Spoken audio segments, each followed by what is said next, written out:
طلعت عايشة والليلة هربت من الحبس. هيك بتسافر بدون ما تودعني يا محمد يا ابن المدارس والكتب؟ مشان الله دير بالك على حالك.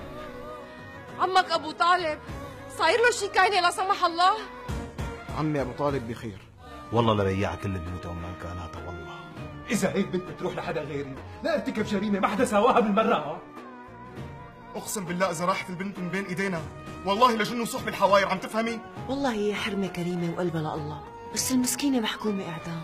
لا إله إلا الله محمد رسول الله.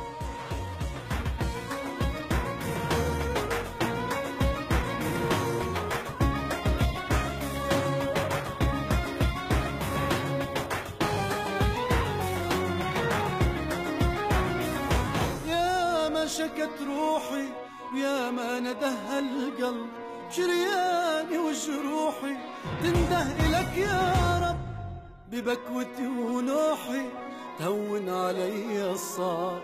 روح يا ريحان سلم أحبابي